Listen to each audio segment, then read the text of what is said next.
I haven't read these questions. First, this is the first time I'm looking at them. So you're also looking at them for the first time. What is attention if it has nothing to do with thought? Is it an activity of the brain? Is it a physical process? How does it come into being? You say we cannot bring about attention by an act of will. What must one not do in order to allow attention to exist? Do nothing. Sorry, I must answer it first. What is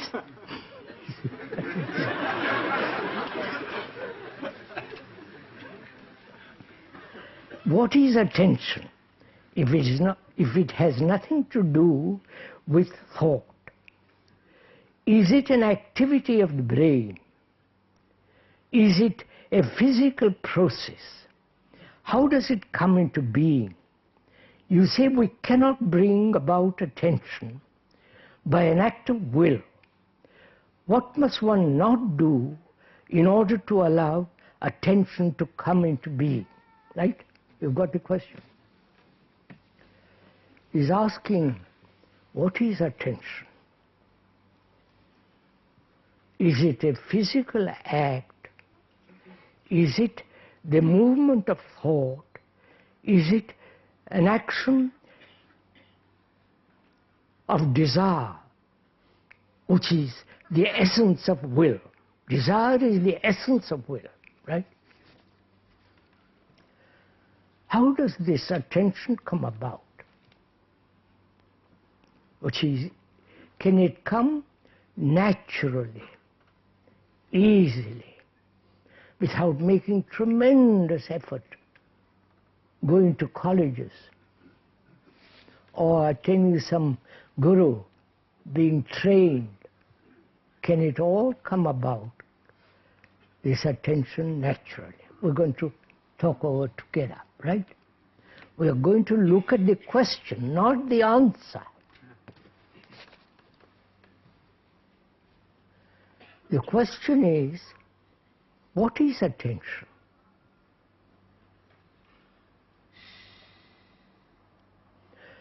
In which is implied not only the hearing of the ear, but hearing without the ear. You understand? And also attention implies seeing, perceiving. Right? Seeing visually, but also seeing with the inner eye, as it were. Right? And attention also means learning. Right? Agree? Seeing, hearing, and learning. Those three things are implied. Which means, what is learning?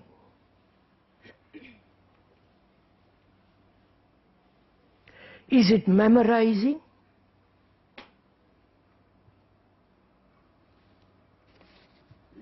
You're following me? Somebody say yes. I don't want to go on talking to myself. So is it memorizing? As we do, we're going to go to school, college, university. Memorizing. Storing up knowledge.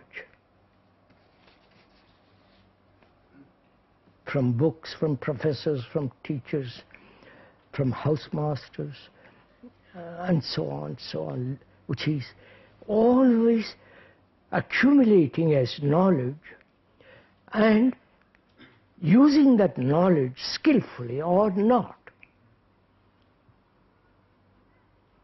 Right? Carpenter, an apprentice to a master carpenter is learning. the nature of the wood, what kind of wood, the grain, the beauty of the wood, the feeling of the wood, and the instruments which he is employing, and so on. He's learning. And that learning is through experience, day after day, month after month, accumulating knowledge about carpentry, making a master cabinet maker. Right? That's what we call learning. That kind of learning is limited, obviously, because all knowledge is limited. Now, or in the past, or in the future, right? Because all the scientists, biologists, etc., and so on, are accumulating. They killed a man with an arrow or a club at the beginning of time. Now you can blast the whole of millions and millions of human beings with one blow. That's a tremendous accumulation of knowledge to do that, for good or for bad.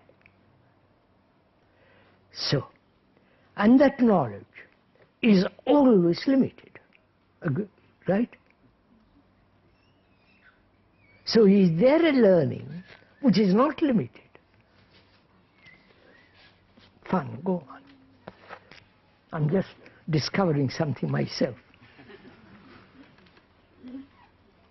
Is there a learning that is not an accumulative process of knowledge? Learning.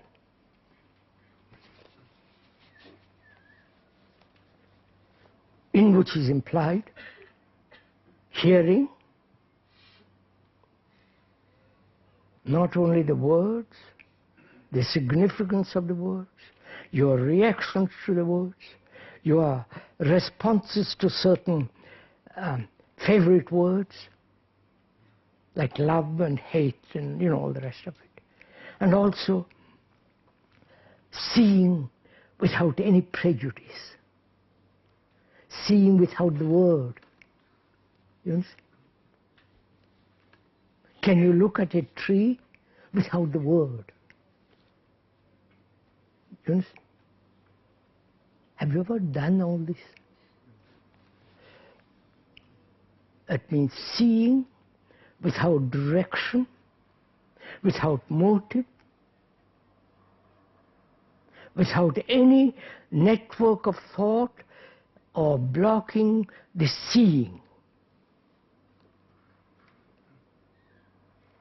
And learning, which is a limitless process.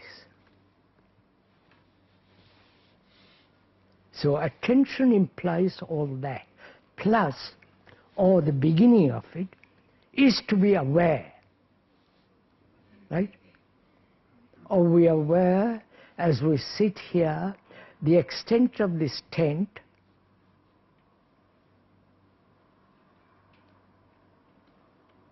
the great number of people accumulated here, and the number of porcelain there.